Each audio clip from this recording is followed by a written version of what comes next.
आप सभी को जय मसीह की। प्रभु यीशु मसीह के नाम से मैं आप सभी का स्वागत करता हूं आज के वचन के लिए। परमेश्वर के प्रिय लोगों, मैं आप सभी को बधाई देना चाहता हूं एक और नए सुबह के लिए। परमेश्वर का अनुग्रह आप पर हुआ है, परमेश्वर का अनुग्रह मुझ पर हुआ है, इसलिए इस नए सुबह में हम प्रवेश कर पाए हैं। एक और नए दिन को हम देख पाए हैं ताकि एक और दिन हम प्रभु के साथ चल सके। क्या आपको वो वचन याद आता है जो वचन यहोशू के द्वारा बोला गया था? तुम चुन लो तुम किसके साथ चलोगे, तुम चुन लो तुम किसके साथ जियोगे, लेकिन मैं और मेरा घराना हम यहोवा की सेवा करेंगे। ये वचन जब मैं पढ़ता हूँ, जब मैं यहोशू के द्वारा कहे गए इस वचन को याद करता हूँ, परमेश्वर के अजीज हो, मुझे एक बहुत ही सुंदर गीत याद आता है। वो गीत कुछ इस प्रकार से है। मैं और मेरा घराना यीशु मसीह के साथ चलेंगे, मैं और मेरा घराना यीशु मसीह के साथ रहेंगे, यीशु मसीह से बातें करेंगे, यीशु मसीह से प्यार करेंगे, मैं और मेरा घराना यीशु मसीह की सेवा करेंगे। ये गीत मेरे दिल के बहुत ही नज़दीक है, क्योंकि अगर मैं ये कहता हूं कि मैं सेवा कर रहा हूं या मैं प्रभु के साथ चल रहा हूं, तो बस ये मेरा कहना नहीं, मेरा निर्णय है। आमीन। ये आपका निर्णय है परमेश्वर के प्रिय लोगों, और आपको बस कहना नहीं बल्कि उस निर्णय को प्रकट करना पड़ेगा। आपको दिखाना पड़ेगा कि आप परमेश्वर के साथ है। आपको हर दिन उसके साथ जी कर उसे दिखाना पड़ेगा कि प्रभु देखिए, मैं आपके साथ जीने वाला, प्रभु मैं आपके साथ चलने वाला हूँ। प्रभु देखिए, बस मैंने ये बोला नहीं, मैंने कार्यों के द्वारा दिखाया भी है। बोलना और कार्य करना, इन दोनों बातों में फर्क है। जो बोलते हैं वो करते नहीं है, और जो करते हैं वो बोलते नहीं है। Praise the Lord. आप कितना इस बात को मानते हैं मुझे नहीं पता, लेकिन ये सच्चाई है। जो बोलते हैं वो करते नहीं है, और जो करते हैं वो बोलते नहीं है। आप जब बस ये बोलते जा रहे कि प्रभु मैं चल रहा हूं, देखिए प्रभु मैं ऐसा कर रहा हूं, ऐसा कर रहा हूं, आप कर नहीं रहे उन बातों को, आप बस बोल रहे हैं। घोषणा करना जरूरी है, लेकिन घोषणा करना ये मतलब नहीं है कि आप बस बोल रहे हैं। घोषणा करने का मतलब क्या है कि आप उस बात को पूरा भी कर रहे हैं। आप वचन की घोषणा तो कर रहे हैं, आप प्रार्थनाएं कर रहे हैं, लेकिन अगर आप कार्य करने के लिए तैयार ना रहे परमेश्वर के अजीजों, तो वो जो घोषणा है वो व्यर्थ है, वो जो वचन आप बोल रहे हैं वो व्यर्थ है। आज एक ऐसे ही वचन से मैं आपको उत्साहित करना चाहूंगा। एक नया सुबह आपने प्राप्त तो किया है, एक नए सुबह में आप प्रवेश तो कर पाए हैं, लेकिन क्या आज आप उन बातों को पूरा करेंगे जिन बातों की इतने दिन से आप प्रभु को बोलते हुए आए हैं कि प्रभु मैं आपके लिए ये करूंगा, मैं आपके लिए वो करूंगा, प्रभु मैं आपके लिए ऐसा करूंगा, प्रभु मैं आपके लिए वैसा करूंगा। बहुत कुछ हम बोलते हैं प्रभु को, बहुत वायदे हम करते हैं प्रभु से, लेकिन क्या आज एक और दिन आप तैयार है प्रभु को ये बोलने के लिए परमेश्वर कि प्रभु जो वायदे मैंने किए हैं प्रभु वो झूठे नहीं हैं। प्रभु मैं उन तमाम बातों को पूरा करूंगा जो मैंने आपको बताई है प्रभु, जो मैंने आपसे बोली है परमेश्वर, मैं उन बातों को पूरा करूंगा प्रभु। ये दिन जो आपने मुझे दिया है, इस दिन में प्रभु जो मुझे करना है वो मैं करूंगा। क्या आप बोल सकते हैं प्रभु को? एक नया दिन आपको तो मिल गया, आप तो इस नए दिन के लिए प्रभु को धन्यवाद दे रहे हैं, लेकिन क्या आज आप प्रभु के साथ चलेंगे? क्या आज आप परमेश्वर के वचन को पूरा करेंगे, या आज आप अपने अभिलाषाओं में जीने वाले हैं, या आज आप अपने जवानी की अभिलाषाओं में जीने वाले हैं? हे जवान सुन, तू अपने जवानी के दिनों में मगन रहे, लेकिन इतना याद रख तेरा न्याय होगा, तेरा न्याय होगा। परमेश्वर ने आपको अगर आपके जवानी में चुन लिया है तो इसलिए आपको उसने जवानी में नहीं चुना है कि आप अपना जवानी अपने इच्छा और अभिलाषाओं में व्यर्थ कर दे, आप अपना समय उन चीजों में व्यर्थ कर दे जो कि आने वाले दिनों में आपके साथ नहीं रहेगी। आप समझ रहे इस बात को? आज आप जो कमा रहे हैं, आज आप जो प्राप्त कर रहे हैं, शायद अगले 10 साल बाद वो बातें आपके साथ ना रहे। मेरी बात बड़े ध्यान से सुनिएगा, लेकिन वो परमेश्वर 10 साल बाद भी वैसे ही आपके साथ बात करेगा जैसा आज वो बात कर रहा है। परमेश्वर अपनी जगह में है, परमेश्वर अपने सिंहासन में है, वो कभी नहीं टलता। लेकिन जिन बातों के जरिए आज हम चलाए जाते हैं वो बातें शायद आने वाले दिनों में हमारे साथ नहीं रहेगी। वैसा शक्ति शायद आपके अंदर ना रहे, वैसा भक्ति शायद आपके अंदर ना रहे। परमेश्वर के अजीजों, शक्ति है तो ही भक्ति है। अगर आपके अंदर शक्ति ही नहीं है तो आप भक्ति कैसे करेंगे? समझ जाइए मैं क्या बोलने की कोशिश कर रहा हूं। मैं बात कर रहा हूं आपके जवानी की, मैं बात कर रहा हूं आपके बल की जो हर दिन घट रहा है। हर दिन आपका बल घट रहा है, हर दिन आप कमजोर हो रहे हैं, लेकिन क्या आप उन बातों को पूरा कर पा रहे हैं जो बातें आपने प्रभु से कही है? क्या आप वैसा जीवन जी पा रहे हैं? परमेश्वर के अजीजों, अगले 20 साल बाद जो अभी आप कर सकते हैं वो नहीं कर पाएंगे। अगले 30 साल बाद जो आज आप कर सकते हैं वो नहीं कर पाएंगे। आपको परमेश्वर ने अगेन एक मॉर्निंग, एक सुबह इसलिए नहीं दिया कि आप अपनी शक्तियों को व्यर्थ चीजों में लगा दे, आप अपने बल को व्यर्थ बातों में लगा दे। परमेश्वर के अजीजों, अभी आप जो कर सकते हैं शायद आप कल का ना कर पाए। आप समझ रहे इस बात को? आज जो आप कर सकते हैं प्रभु के लिए, आज आप शायद जितना प्रार्थना कर सकते हैं शायद आप कल प्रार्थना ना कर पाए। आज जो आप प्रभु के लिए कर सकते हैं शायद आप कल उसे ना कर पाए। इसलिए हमें आज जीना है। कल के बारे में हम विचार करके कुछ नहीं कर सकते हैं। हम अपने कल को नहीं बदल पाएंगे। अगर हम आज प्रभु के साथ जीते हैं तो हमारा कल परमेश्वर बदलेगा। Praise the Lord. लेकिन कल के बारे में विचार करके अगर आज के दिन को अगर आप बर्बाद कर रहे हैं, व्यर्थ में गवा रहे हैं अपने समय को, परमेश्वर के अजीजों, आपका कल बेहतर नहीं बनेगा। आप शायद आज ये सोच रहे हैं, आज मेरे पास जवानी है, आज मैं वो सारे काम कर लेता हूँ जो मुझे पसंद है, बूढ़ा होने के बाद तो शायद मैं उन कामों को नहीं कर पाऊंगा। उस समय मैं प्रभु के पास जाऊंगा और मैं कहूँगा, प्रभु देखिए मैंने अपना सब कुछ कर लिया, अभी मैं आपके पास आया हूँ। यूजलेस प्रोडक्ट्स उसे नहीं चाहिए, यूजलेस। मेरी बात समझिएगा, मैं ये नहीं कह रहा हूँ कि वो बुजुर्गों से प्यार नहीं करता है। मैं ये नहीं कह रहा हूँ अगर हम बूढ़े हो जाएंगे तो हमारा परमेश्वर हमें छोड़ देगा।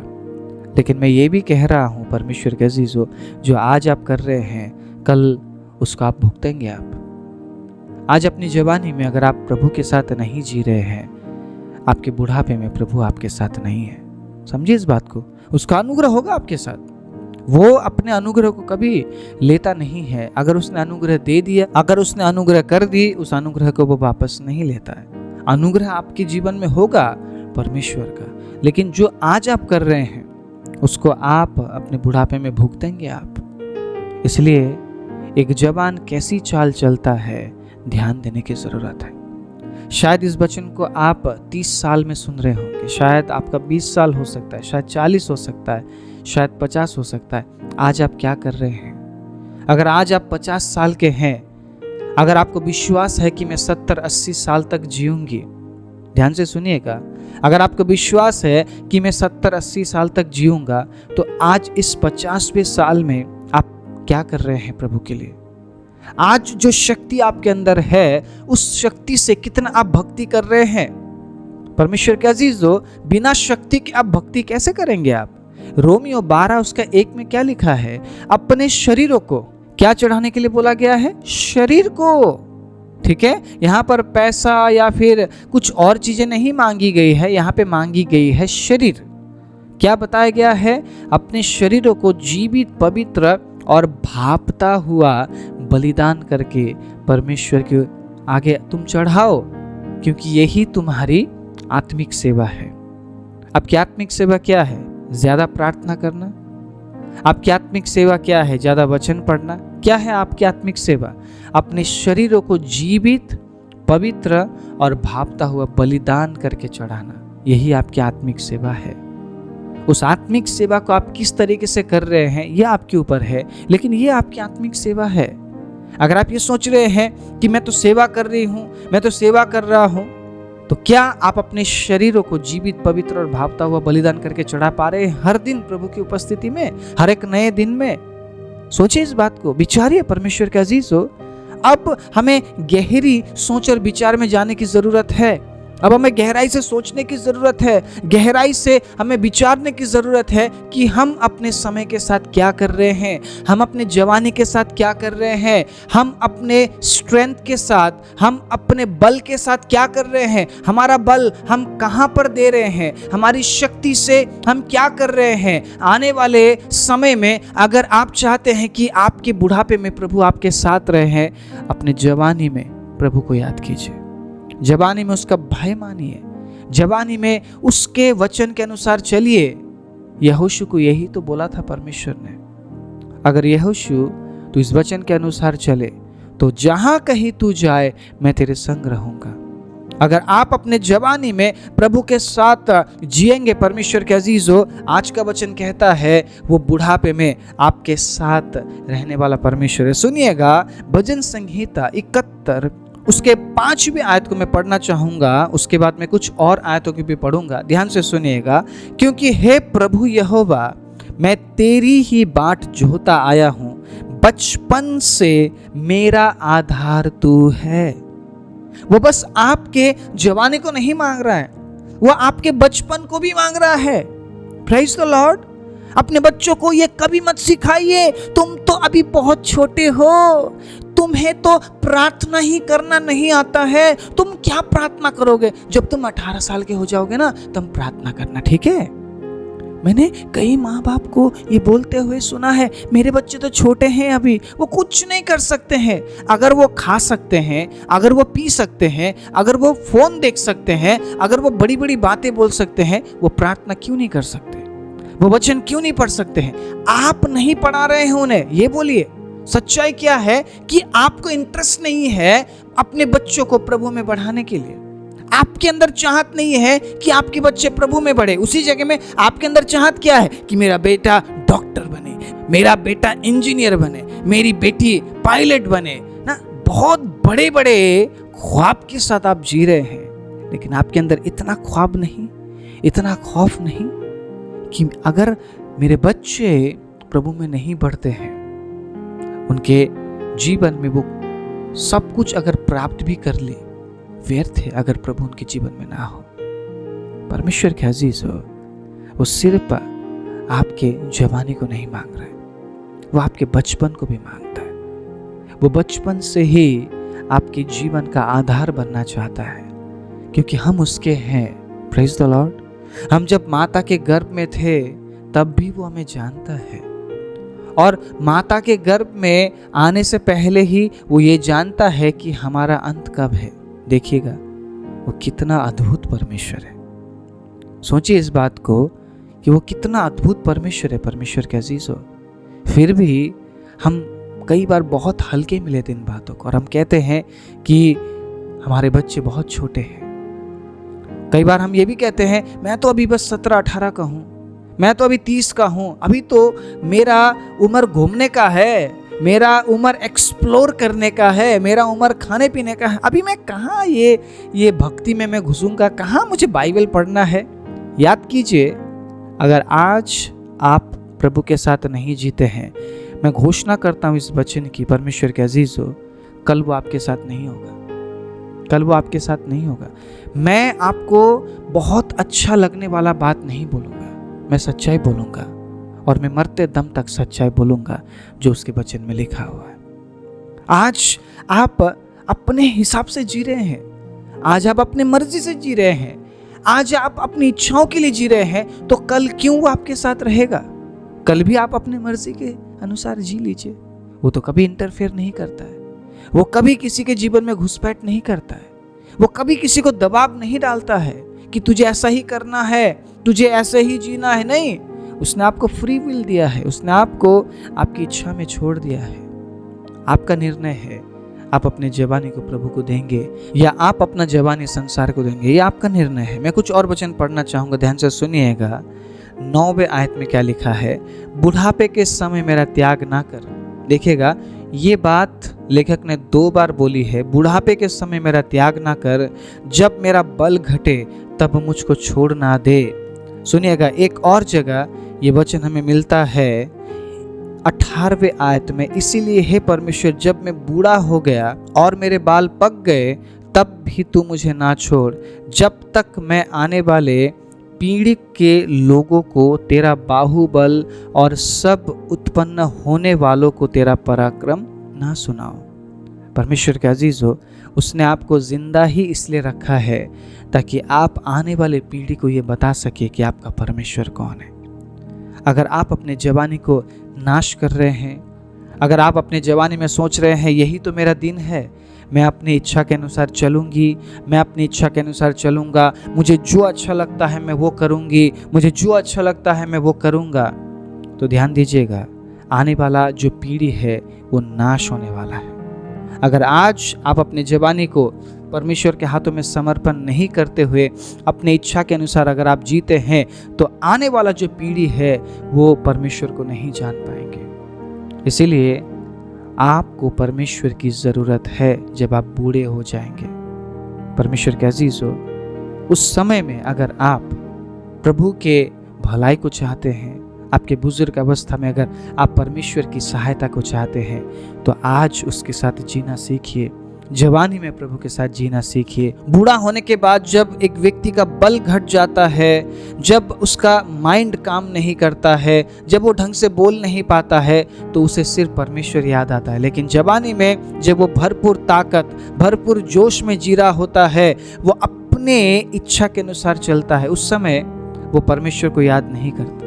उस समय उसे सक्सेस चाहिए, उस समय उसे वो बातें चाहिए जो वो चाहता है। लेकिन बूढ़ा होने के बाद वो अब ये काम नहीं कर सकता, इसीलिए वो प्रभु के पीछे चलता है, प्रभु के नजदीक वो आता है और ये बताता है प्रभु को कि देखिए परमेश्वर, मैं तो आपके साथ चलने वाला हूँ, मैं तो आपके साथ जीने वाला हूँ, मुझ पर रहम कर। परमेश्वर पूछेगा, जवानी में कहाँ था तू?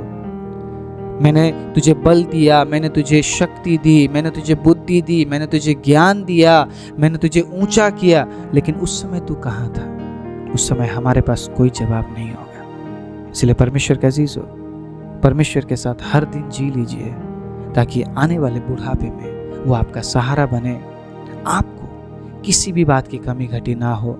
आपके बुढ़ापे का सहारा आपका परमेश्वर है। शायद आपके बच्चे आपको छोड़ देंगे, शायद आप अकेले हो जाएंगे परमेश्वर के अजीज हो, लेकिन उस समय परमेश्वर आपके साथ रहेगा, उस समय प्रभु का अनुग्रह आपके साथ रहेगा। अगर आज इस जवानी के समय में आप प्रभु के साथ जीना सीखते हैं तो आइए अपनी आंखों को बंद करें। राजाओं के राजा, प्रभुओं के प्रभु, सर्वशक्तिमान जीवे दयालु परमेश्वर, प्रभु मैं धन्यवाद देता हूँ आपके अद्भुत अनुग्रह के लिए। एक और नए सुबह में पिता हम प्रवेश कर पाए, एक और नए सुबह को हम देख पाए।